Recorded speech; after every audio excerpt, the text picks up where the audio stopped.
In the 1600s, European explorers started sending letters back home from Southeast Asia, and the details they included read more like fantasy novels than dispatch reports. Take a look at this historical map.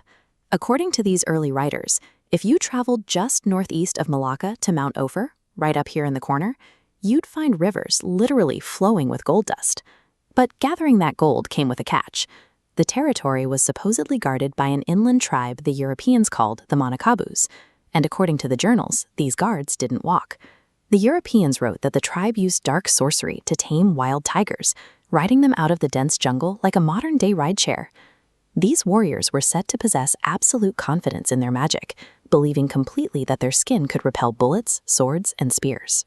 To figure out how much of this is actually true, we have to look at the grounded reality of Dutch-era Malacca and find exactly where the hard facts end and the wild colonial myth-making begins.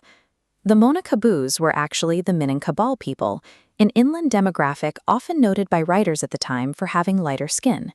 As you can see from the distinctive horned headdresses in this photograph, they had a deeply established cultural identity. Their neighbors on the coast relied heavily on agriculture, specifically planting rice in completely open, exposed wetlands like these. The conflict between the two groups didn't involve spells or sorcery. The Minangkabau simply came down from the hills to burn and destroy these unprotected crops. To survive the constant sabotage, local farmers were forced into an extreme architectural adaptation. They started building maximum security gardens, surrounding their crops with deep defensive trenches and thick, thorny fences. The inland tribe was so fiercely independent that regional authorities were completely powerless to stop them. Even the Sultan of Johor, pictured here, failed in his attempts to politically tame or civilize this faction. The terror they inflicted was highly effective but completely grounded. It was a brutal campaign of agricultural bullying that forced a radical change in how local farmers built their land. So how do you get from burning rice paddies to riding tigers? It starts with the tribe's culture. The Minangkabau practiced a syncretic religion, blending Islamic practices with ancient animist traditions.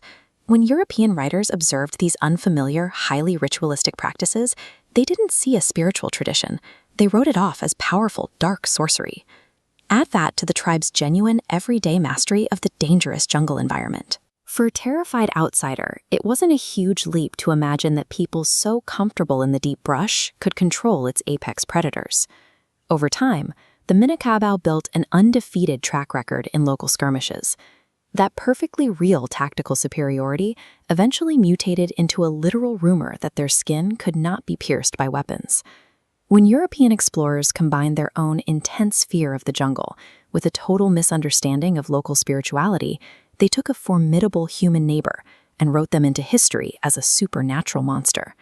Eventually, these inland warriors decided to put their reputed invulnerability to the ultimate test by launching a full-scale assault directly on the city of Malacca.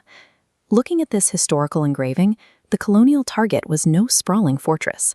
It was a modest coastal footprint, protected by a simple round fort. Standing between the tiger riders and victory was a sparse defensive line with just 5 or 6 cannons. The clash itself was completely anticlimactic. When supposed magic met actual gunpowder, the invading warriors suffered a spectacular and total defeat. The siege definitively proved that absolute belief in magical invulnerability is useless against fortified artillery fire. We still have these European accounts today because they perfectly illustrate how history actually gets recorded. It is rarely a clean timeline. It's usually a messy blend of hard facts, like rivers carrying gold and vicious turf wars over crops, tangled up with wild, localized superstitions.